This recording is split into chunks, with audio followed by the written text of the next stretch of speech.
Hello students, આજના લેક્ચરમાં આપણે તત્વની બંધારણીય ટકાવારી અને તેના પરથી અણુસૂત્ર પ્રમાણસૂચક સૂત્રની ગણતરી કેવી રીતે કરવામાં આવે તે જોવાના છે.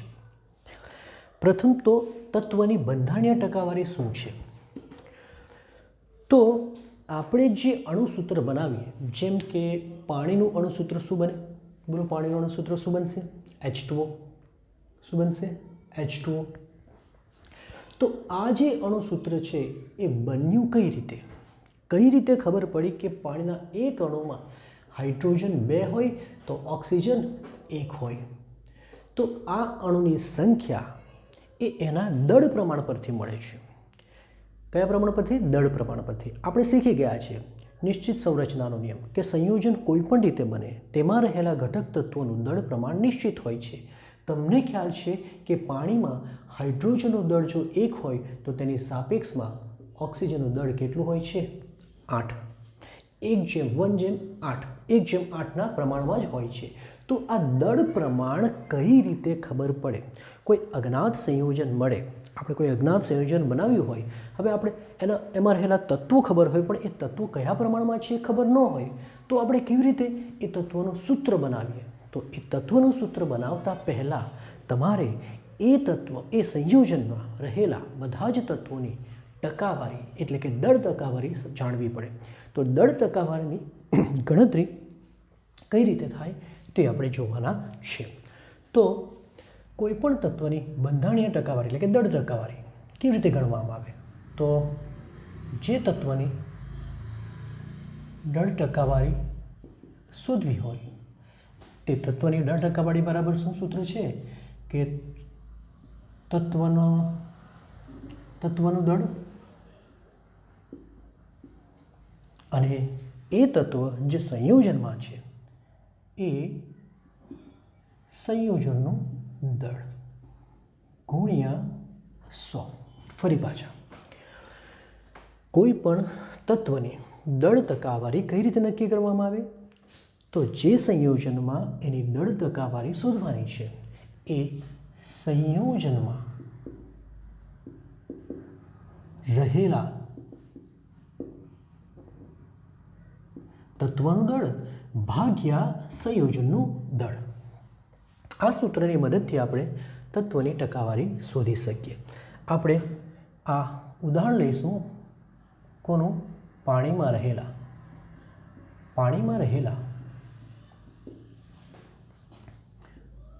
તત્વોની દળ ટકાવારી એટલે જ બંધારણીય ટકાવારી શોધો, આવો ક્વેશ્ચન હોય. ચલો, પાણીનું પ્રથમ આપણે અણુસૂત્ર લખીશું H2 અને H2નો અણુભાર કેટલો થાય તો તે શોધી કાઢીશું. ચલો, H2ના અણુભારની વાત કરીએ તો એમાં 2 H આવશે અને 1 ઓક્સિજન આવશે. Hનો અણુભાર 1 હોય છે જ્યારે ઓક્સિજનનો 16 હોય છે. 2 ગુણ્યા 2 વત્તા 16 એટલે કેટલા થવાના? 18. તો H2નો અણુભાર 18 થાય છે. હવે સાંભળો, આ 18 ગ્રામ પર મોલ, 18 ગ્રામમાં હાઇડ્રોજનનો કેટલો ફાળો? તો માત્ર ને માત્ર 2 ગ્રામ. આ 18 ગ્રામમાં ઓક્સિજનનો કેટલો ફાળો? તો 16 ગ્રામ. તો આ 2 ગ્રામ એ હાઇડ્રોજનનું દળ કહેવાય અને 16 ગ્રામ એ ઓક્સિજનનું દળ કહેવાય. તો પ્રથમ આપણે હાઇડ્રોજનની ટકાવારી શોધીશું. સૂત્ર શું હતું? સંયોજનમાં રહેલા તત્વોનું દળ જેનું શોધવાનું છે એનો મતલબ કે અહીં આવશે હાઇડ્રોજનનું દળ ભાગ્યા સંયોજનનું દળ એટલે પાણીનું દળ એટલે સંયોજનનું દળ અને ગુણ્યા 100. બોલો, હાઇડ્રોજનનું દળ શું છે? તમે ભૂલથી હાઇડ્રોજન દળ કેટલું લેશો? 1. એ નહીં, આપણે સંયોજનના કુલ દળમાં હાઇડ્રોજનનો ફાળો કેટલો? તો 2 ગ્રામ. સંયોજનના કુલ દળમાં હાઇડ્રોજનનો ફાળો કેટલો? 2 ગ્રામ. તો અહીં આવશે 2, અહીં આવશે 18 ગુણ્યા આ કિંમત 11.11% આવશે. એ જ રીતે આપણે હવે બોલો ઓક્સિજનની દળ ટકાવારી શોધી કાઢીશું. ચલો બોલો, 18 ગ્રામમાં ઓક્સિજનનો ફાળો કેટલો? તો 100. તો ઉપર આવશે ઓક્સિજનનું દળ અને નીચે આવે સંયોજન, જે સંયોજન છે પાણી એનું દળ ગુણ્યા 100. ઓક્સિજનનું દળ કેટલું? 16 ભાગ્યા કેટલા? 18 ગુણ્યા 100. આ કિંમત આવશે 88.88%. તો આ રીતે પાણીના અણુમાં એટલે કે પાણી સંયોજનમાં હાઇડ્રોજનના દળ ટકાવારી ગણીએ તો 11.11 મળે અને ઓક્સિજનની દળ ટકાવારી ગણીશું તો 88.88 મળે. જો આ બંનેનો ગુણોત્તર લેવામાં આવે તો આપણને દળ ગુણોત્તર 1:8 મળે છે. કહેવાનો મતલબ એ થયો કે સંયોજનમાં રહેલા તત્વોનો દળ ગુણોત્તર જો જાણવો હોય તો આપણે પ્રથમ શું શોધવું પડે? નહીં, બંધારણીય ટકાવારી. બીજું ઉદાહરણ લઈશું. ઇથેનોલમાં રહેલા તત્વોની દળ ટકાવારી શોધવી છે આપણે. બરાબર. ઇથેનોલનું સૂત્ર શું? પ્રથમ ઇથેનોલનું સૂત્ર ખબર હોવું જોઈએ. ઇથેનોલનું સૂત્ર છે C2H5OH. આપણે એનો અણુભાર શોધી લઈશું. આણ્વીય દળ. ચલો, કાર્બન કેટલા છે? 2. હાઇડ્રોજન 5 ને 1 6. ઓક્સિજન કેટલો છે? 1. કાર્બનનું એટમિક એટલે કે પરમાણુ દળ કેટલું હોય છે? 12. હાઇડ્રોજનનું 1 અને ઓક્સિજનનું કેટલું? 16. આ કેટલા થવાના? 24. આ કેટલા થશે? 6 અને આ થયા 46 ગ્રામ પ્રતિ મોલ. ફરી પાછા આ 46 ગ્રામમાં કાર્બનના કેટલો ફાળો? 24 ગ્રામ. આ 46માં હાઇડ્રોજનનો કેટલો ફાળો? 6 ગ્રામ. આ 46માં ઓક્સિજનનો કેટલો ફાળો? 16 ગ્રામ. તો આના પરથી આપણે પ્રથમ કાર્બનના ટકા શોધીશું. બોલો કેવી રીતે શોધતા છે? ઉપર કોનું દળ હોવું જોઈએ? કાર્બનનું દળ. અને નીચે શું હોવું જોઈએ? સંયોજનનું દળ. એટલે કે 46. તો આપણે ડાયરેક્ટ જ શોધી કાઢીશું. અહીં આવશે 12, અહીં આવશે 24. કાર્બનનું દળ કેટલું છે? 24 ભાગ્યા 46 ગુણ્યા કેટલા? 100.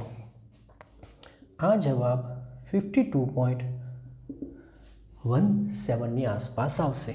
એ જ રીતે આપણે હાઇડ્રોજનના ટકા શોધી લઈશું. બોલો કઈ રીતે શોધીએ? ઉપર કોનું આવે? હાઇડ્રોજનનું દળ. નીચે સંયોજનનું દળ. તો હાઇડ્રોજનનું દળ કેટલું છે? 46માં હાઇડ્રોજનનો ફાળો કેટલો છે? 6 ગ્રામ. તો 6 નીચે 46 ગુણ્યા 100. આ કિંમત લગભગ 13.04ની આસપાસ આવે છે. અને એ જ રીતે આપણે બાકી કોના બચ્યા? ઓક્સિજનના. તો ઓક્સિજનના ટકા શોધી રહીએ. બોલો ઉપર શું આવશે? ઉપર આવશે ઓક્સિજનનું દળ જે કેટલું છે? 16. અને નીચે સંયોજનનું કુલ દળ એટલે કેટલું છે? 46 ગુણ્યા કેટલા? તો ગુણ્યા 100. અને આનો આન્સર 34.78ની આસપાસ આવે છે. તો આ રીતે સંયોજનનું અણુસૂત્ર ખબર હોય તો તેમાં રહેલા તત્વોની ટકાવારી શોધી શકાય. પછી આપણે ઉલટું કરીશું. સંયોજનની ટકાવારી પરથી આપણે અણુસૂત્ર મેળવીશું. એ પછી નેક્સ્ટ ઉદાહરણ લઈ લઈએ. એક ઉદાહરણ બીજું લઈ લઈએ. Copper carbonate, cupric carbonate. સંયોજનનું નામ શું છે? Cupric carbonate. આમાં રહેલા દરેક તત્વનું શું શોધવું છે? દળ ટકાવારી શોધવી છે. તો એના માટે પહેલાં આણ્વીય દળ શોધી લઈશું. બોલો આણ્વીય દળ શું થવાનું? કોપર વત્તા કાર્બન વત્તા કેટલા ઓક્સિજન છે? 3 ઓક્સિજન છે. ચલો, કોપરનું પરમાણુ દળ આવે 33.5. રાઈટ. કાર્બનનું તો 12 અને આ આવશે 16. 5 વત્તા 12 વત્તા 48 અને આ કિંમત આવશે આટલા ગ્રામ પર મોલ. ઓકે. ચલો, હવે કોપરના દળ ટકા. બોલો કોપરના દળ ટકા કેવી રીતે શોધીએ? તો કોપરના દળ ટકાની વાત કરીશું, બરાબર. પ્રથમ આપણે કાર્બનના દળ ટકા શોધી કાઢીશું, બરાબર. પછી એક બીજી મેથડ આપણે જોઈ લઈએ. કાર્બનના દળ ટકા કેટલા થશે? ચાલો, કાર્બનના દળ ટકા થવાના 12, એનું દળ ભાગ્યા સંયોજનનું કુલ દળ 123.5 ગુણ્યા કેટલા? 100. આ આન્સર લગભગ 9.72ની આસપાસ આવે છે. એ જ રીતે ઓક્સિજનના દળ ટકા શોધી રહીએ. ઉપર શું આવશે? ઓક્સિજનનું દળ ભાગ્યા સંયોજન દળ. ઓક્સિજન દળ કેટલું છે? 48, અને આ કેટલા થવાના? ઇન્ટુ કેટલા? 100. આ કિંમત મળે છે 38.91. હવે જોવા જઈએ તો કોપરનું દળ શોધી કાઢીએ. કોપરના દળ ટકા. નોર્મલી જેટલા બી તત્વો હોય બધા તત્વના દળ ટકાવારીનો સરવાળો 100 થાય. તો જો કાર્બન અને ઓક્સિજનનું ખબર હોય તો આ બંનેનો સરવાળો કરી 100માંથી બાદ કરીએ તો આપણને કોપરના દળ ટકા મળી જાય. ચલો વિચારો કેટલા થશે. બાકી ગણતરી કરવી હોય તો આપણે કેવી રીતે કરી શકીએ? 63.5 છેદમાં આટલા ગુણ્યા 100. પણ એકચ્યુઅલી જવાબ કેટલો આવશે એ આના સરવાળો કરીને ગણતરી કરીને મેળવી શકાય. ચલો, કેટલો થવાનો સરવાળો અહીં આપણે કરી દઈશું.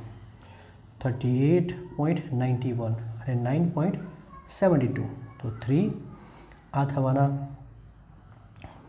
બરાબર, 8 એટલે 48.63. તો 100માંથી જો 48.63 એટલે 6 માઇનસ કરીએ તો આન્સર કેટલો આવશે? 6 માઇનસ કરીશું તો આન્સર આવશે 4. 48 છે એનો મતલબ એ થવાનો કે 51.4%ની આસપાસ આન્સર આવશે. તો બધા જ તત્વોની દળ ટકાવારીનો સરવાળો 100 થાય તો કોઈ પણ બેના ખબર તો ત્રીજો મળી જાય. જે રીતે અહીં હાઇડ્રોજનનું ખબર હોય તો આપણે 100માંથી માઇનસ કરીએ તો આપણને ઓક્સિજનનું મળી જાય. તો તે રીતે ગણતરી કરી તો આન્સર આવે છે. તમે કોપી કરી લો.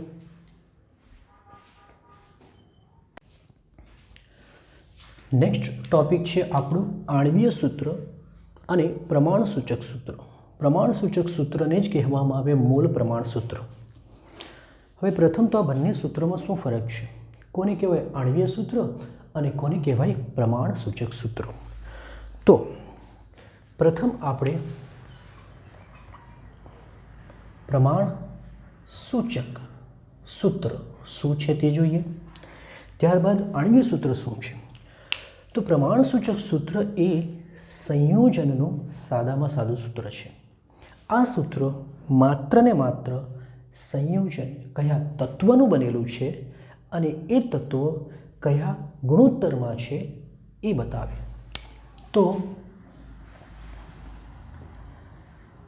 આ સૂત્ર સંયોજન કયા તત્વનું બન્યું છે અને આ તત્વો કયા ગુણોત્તરમાં હોય છે તેની જ માહિતી આપે છે.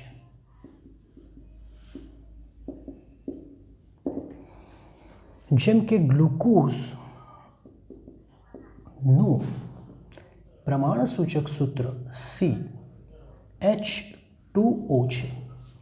એનો મતલબ કે કાર્બન 1 તો તેની સાપેક્ષમાં હાઇડ્રોજન 2 તો તેની સાપેક્ષમાં ઓક્સિજન 1.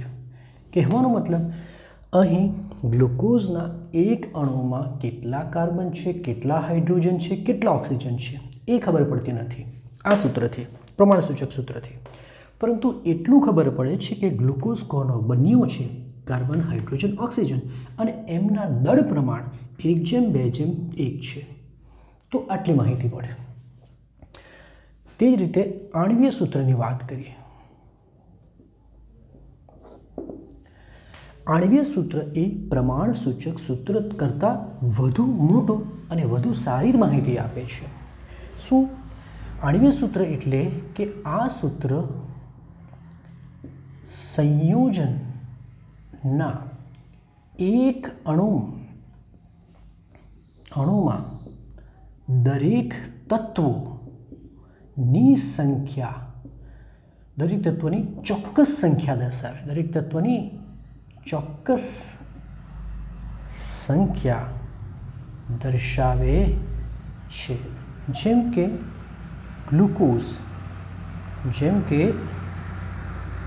ગ્લુકોઝનું આણ્વીય સૂત્ર C6H12O6 છે. કહેવાનો મતલબ કે ગ્લુકોઝનો એક અણુ, ગ્લુકોઝ ગમે તે સ્થાને બને, ગમે તે પદ્ધતિથી બને, પરંતુ તેના એક અણુમાં 6 કાર્બન, 12 હાઇડ્રોજન અને 1 ઓક્સિજન જ હોય છે. એનો મતલબ કે આણ્વીય સૂત્ર એ સંયોજનમાં રહેલા દરેક તત્વની ચોક્કસ સંખ્યા અને તેનું પ્રમાણ બતાવે. તમે એનો ગુણોત્તર લેશો તો ગુણોત્તર તો આ જ આવશે. તો એનો મતલબ એ કે પ્રમાણસૂચક સૂત્ર કરતાં આણ્વીય સૂત્ર વધુ સારી માહિતી આપે છે. હવે આપણે આ સૂત્રો બનાવવાના છે. અહીં એક્ઝામ્પલ આપેલા છે, આપણે એની ગણતરી કરીશું. આ સૂત્રો બનાવવાના છે અને એ સૂત્રો બનાવવા માટે કોની જરૂર પડે?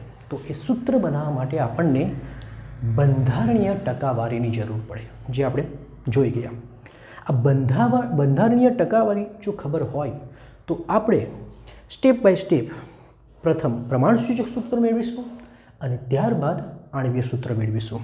પરંતુ એ જરા જાણી લઈએ કે આણ્વીય સૂત્ર અને પ્રમાણસૂચક સૂત્ર વચ્ચેનો શું સંબંધ છે. તો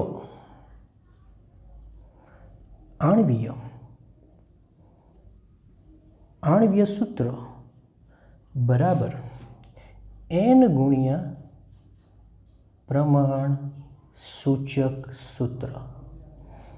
આ nને જ કહેવામાં આવે ગુણાંક અંક, અને આ કિંમત જ આપણને દર ટકાવારી એટલે કે બંધારણીય ટકાવારી પરથી મળશે. બરાબર. તો આ સૂત્રનો ઉપયોગ કરી આપણે આ દાખલાઓ જોઈએ. ચાલો, પ્રથમ શું છે? એક સંયોજનમાં તત્વો એક્સના ટકા આપેલા છે, મતલબ સંયોજન એક્સ અને વાય તત્વનું બનેલું છે, જેમાં એક્સના ટકા કેટલા છે? એક્સના ટકા છે 75.8 અને વાયના ટકા કેટલા છે? 2.42. મતલબ દળ ટકાવારી, બંધારણીય ટકાવારી આપેલી છે.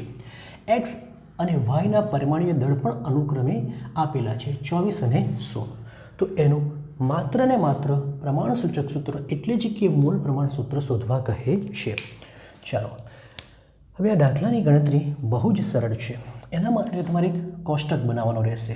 પ્રથમ આપણે એક કોષ્ટક બનાવીશું. પ્રથમ જે તત્વ છે તે તત્વ લખીશું, ત્યારબાદ એની ટકાવારી જે આપી છે તે, ત્યારબાદ એનું પરમાણ્વીય દળ લખવાનું. હવે ખૂબ અગત્યનું છે, આ પરમાણ્વીય દળ મળી ગયા બાદ આપણે એક ગુણોત્તર મેળવવાનો હોય છે. એ ગુણોત્તર કોનો હશે?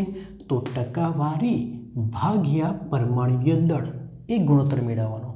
અને એ મળ્યા બાદ આપણે એક સાદો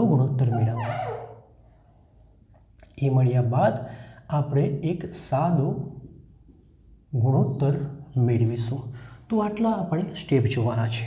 ચાલો, બોલો જેમ તત્વ કયું છે? બે તત્વ છે, એક એક્સ છે અને બીજું વાય છે. એક્સના ટકા કેટલા આપ્યા છે? 75.8 અને વાયના ટકા કેટલા આપ્યા છે? તો વાયના ટકા આપ્યા છે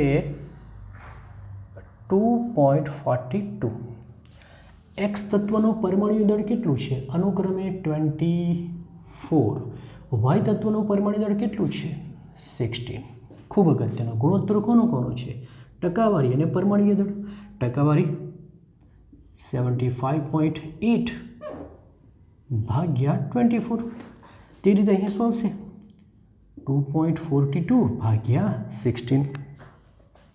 ચલો, આ ગુણોત્તર લગભગ 3.1ની આસપાસ આવશે, જ્યારે આ ગુણોત્તર 1.5ની આસપાસ આવે છે. હવે ખૂબ અગત્યનું સાદો ગુણોત્તર. આ સાદો ગુણોત્તર શું છે? તો આ જે આપણને ગુણોત્તર મળ્યો એમાં સૌથી નાનામાં નાની સંખ્યા કઈ છે? 1.5. તો શું કરવાનું? આ બંનેને 1.5 નાનામાં નાની સંખ્યા વડે ભાગી કાઢવાનું. એટલે કે 3.1 ભાગ્યા 1.5 એટલે કે 1.5 ભાગ્યા 1.5. આ જવાબ એપ્રોક્સ તમારો 2 પોઈન્ટ સમથિંગ આવશે. બરાબર 2.0ની આસપાસ આવશે તો આપણે 2 જ લેશું, પૂર્ણાંક સંખ્યામાં લઈ લેવાનું અને આ આન્સર આવશે 1. તો અહીં તમે જોઈ શકો છો કે એક્સનો સાદો ગુણોત્તર કેટલો મળ્યો 2 અને વાયનો સાદો ગુણોત્તર કેટલો મળ્યો. એનો મતલબ કે અહીં એક્સ જેમ વાયનો ગુણોત્તર 2:1 છે. તો પછી પ્રમાણસૂચક સૂત્ર બોલો શું થશે. એક્સ કેટલી વાર 2 વાર, વાય કેટલી વાર 1 વાર. 1 વાર આપણે લખતા નથી માટે સંયોજનનું પ્રમાણસૂચક સૂત્ર શું બન્યું x2y. ચાલો એ જ રીતે બીજો ક્વેશ્ચન છે. એક હાઇડ્રોકાર્બન સંયોજન. હાઇડ્રોકાર્બન સંયોજન એનો મતલબ થાય કે જે માત્ર ને માત્ર કાર્બન અને હાઇડ્રોજનનો બનેલો હોય છે. તો આ સંયોજનમાં તમને 80% કાર્બન આપેલા છે, બીજા કોઈ પણ તત્વનું દળ આપેલું ટકાવારી આપેલી નથી. તો વિચારો હાઇડ્રોકાર્બન સંયોજન જો કાર્બન અને હાઇડ્રોજનનો બનેલો હોય અને એમાં કાર્બનના ટકા 80 હોય તો હાઇડ્રોજનના કેટલા થશે 20. તો એનો મતલબ એ થઈ ગયો અને કાર્બન અને હાઇડ્રોજનની દળ ટકાવારી આપી દીધી છે. બાષ્પ ઘનતા 30 આપેલી છે. આ બાષ્પ ઘનતાવાળું શીખી ગયા ને આપણે નેક્સ્ટ લેક્ચર આગળના લેક્ચરમાં. ઓકે, તો બાષ્પ ઘનતા પરથી આપણને આણ્વીય દળ મળી જાય. તો સંયોજનનું શું શોધવાનું છે આણ્વીય સૂત્ર શોધવાનું છે.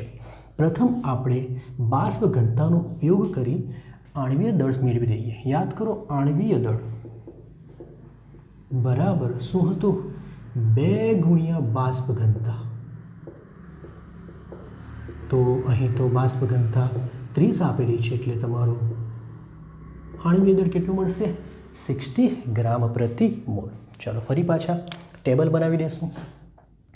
પ્રથમ શું લેવાનું તત્વ, ત્યારબાદ એના પર્સન્ટેજ બોલો, ત્યારબાદ શું લેવાનું હોય છે, ત્યારબાદ પર્સન્ટેજ ભાગ્યા પરમાણ્વીય દળ, ત્યારબાદ શું આવશે સાદો ગુણોત્તર. રાઈટ. ચલો તત્વો 2 જ છે આપણી પાસે. કયા કયા કાર્બન અને હાઇડ્રોજન. કાર્બનના તો 80% આપેલા છે તો હાઇડ્રોજનના કેટલા આવે 100માંથી 80 બાદ કરીએ તો 20. આપણે પરમાણ્વીય દળ લખવાનું રહી ગયા. અહીં આવશે પરમાણ્વીય દળ, ત્યારબાદ પર્સન્ટેજ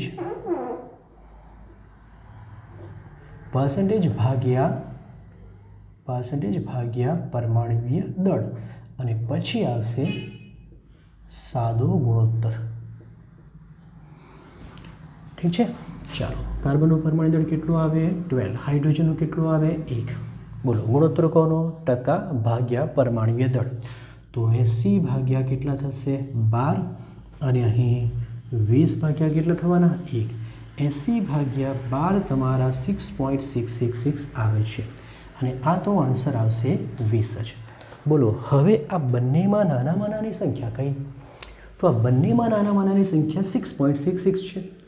તો બંને સંખ્યાને 6.66 વડે ભાગી દઈએ એટલે કે 6.66 ડિવાઇડેડ બાય 6.66 અને 20 ડિવાઇડેડ બાય 6.66. આ કિંમત 1 આવે છે અને આ કિંમત તમારી 3.0 આવે છે. તો કાર્બન અહીં કાર્બન અને હાઇડ્રોજન દળ ગુણોત્તર કેટલો આવ્યો 1:3. તો એના પરથી પ્રમાણ સૂચક સૂત્ર મળશે. બોલો કાર્બન 1 અને હાઇડ્રોજન 3. તો એનો પ્રમાણ સૂચક સૂત્ર તમે 1 લખો નહીં લખો ચાલે. પ્રમાણ સૂચક સૂત્ર શોધ્યા બાદ આપણે આણ્વીય સૂત્ર શોધાય અને એ સંબંધ આપણે અહીં લખી ગયા. આણ્વીય સૂત્ર બરાબર n ગુણ્યા પ્રમાણ સૂચક સૂત્ર. પ્રશ્ન હતો કે n બરાબર શું છે? n બરાબર ગુણક અંક છે, પણ એ મળે કઈ રીતે? તો તે મળશે આણ્વીય દળ ભાગ્યા સૂત્ર દળ. આ જે પ્રમાણ સૂચક સૂત્ર છે એના પરથી આપણને જે દળ મળશે તે સૂત્ર દળ કહેવાય. તો હવે પ્રમાણ સૂચક સૂત્ર પરથી સૂત્ર દળ શોધી લઈએ. બોલો કાર્બન કેટલા 1, હાઇડ્રોજન કેટલા 3. તો કાર્બનની સંખ્યા કેટલી છે 1 એટલે 12 વત્તા 1 આવે એટલે 3 તો થવાના કેટલા 15. એનો મતલબ કે સૂત્ર દળ કેટલું મળે છે? 15. આણ્વીય દળ કેટલું મળ્યું? 60. તો આપણે ગુણક અંક શોધી લઈશું. ગુણક અંક n બરાબર આણ્વીય દળ ભાગ્યા સૂત્ર દળ. આણ્વીય દળ 60, આ આવે 15, એટલે જવાબ કેટલો આવે? 4. તો હવે આણ્વીય સૂત્રને જો મેળવવું હોય તો મારે પ્રમાણસૂચક સૂત્રને n એટલે કે 4 વડે શું કરવું પડશે? ગુણવું પડશે. તો આણ્વીય સૂત્ર બરાબર 4 ગુણ્યા પ્રમાણ સૂચક સૂત્ર થશે. અને પ્રમાણ સૂચક સૂત્ર શું મળ્યું? C1H3 એટલે કે 4 ગુણ્યા CH3 એટલે કે C4 અને H12. આ તમારો ફાઇનલ આન્સર C4 અને H12 આન્સર આવે છે. બરાબર, અહીં લખી દઈએ આપણે. એ કેટલો આવે છે? C4 અને H12. આ તમારો ફાઇનલ આન્સર. કોપી કરી લો. એક બીજો ક્વેશ્ચન લઈ લઈએ આપણે. ક્વેશ્ચન છે એક સંયોજન 4.07% હાઇડ્રોજન, 24.47% કાર્બન, 71.65% ક્લોરીન ધરાવે છે. હાઇડ્રોજન, કાર્બન અને ક્લોરીન તત્વોનું બનેલું છે અને તેનું મોલર દળ એટલે કે આણ્વીય દળ આપી દીધું છે. તેનું પ્રમાણસૂચક સૂત્ર અને આણ્વીય સૂત્ર મેળવવાનું છે. ચલો, શું ટેબલ બનાવતા હતા? પ્રથમ તત્વ, ત્યારબાદ ટકાવારી, ત્યારબાદ શું હતું? પરમાણ્વીય દળ, ત્યારબાદ ટકાવારી ભાગ્યા પરમાણ્વીય દળ અને પછી સાદો ગુણોત્તર. ચલો, આપણી પાસે પ્રથમ હાઇડ્રોજન, કાર્બન અને ક્લોરીન, બરાબર, આટલું છે. હાઇડ્રોજનના ટકા કેટલા છે? 4.07. કાર્બનના કેટલા? 24.47. ક્લોરીનના કેટલા? 71.65. પરમાણ્વીય દળ કેટલું આવશે? 1, 12 અને 35.5. ક્લોરીનનું પરમાણ્વીય દળ આપણે મેળવેલું છે, જેને આપણે સરેરાશ પરમાણ્વીય દળ કહેતા હતા. હવે સાદો ગુણોત્તર 4.07 ભાગ્યા 1, 24.47 ભાગ્યા 12 અને 71.65 ભાગ્યા 35.5. આ કિંમત તો 4.07ની આસપાસ જ આવશે, બરાબર. આ કિંમત 2.02ની આસપાસ આવે છે. તે રીતે આ કિંમત પણ 2.02ની આસપાસ જ આવે છે. તમારે જાતે ગણતરી કરીને જોવાની. હવે આ ત્રણમાં નાનામાં નાની કિંમત કઈ? તો 2. તો બધી જ કિંમતને ભાગી દઈશું. 2.02 ભાગ્યા 2.02, 2.02 ભાગ્યા 2.02. આ જવાબ 1 અને એપ્રોક્સ 2 જ આવે. તો અહીં તમને હાઇડ્રોજન, કાર્બન, હાઇડ્રોજન અને ક્લોરીનનો કયો ગુણોત્તર? દળ ગુણોત્તર કેટલો મળે છે? કાર્બનના 1, હાઇડ્રોજનના 2 અને ક્લોરીનના પણ 1 માટે પ્રમાણસૂચક સૂત્ર શું થશે? C1H2 અને Cl પણ 1 તો લખો ચાલે. ચલો, પ્રમાણસૂચક સૂત્ર પરથી શું મળે? યાદ કરો, સૂત્ર દળ. બોલો કેવી રીતે ગણીશું? કાર્બન 1 વાર, હાઇડ્રોજન 2 વાર અને ક્લોરીન 1 વાર. 12 એક જ હોય છે માટે ડાયરેક્ટ 2 લખીશું અને 35.5.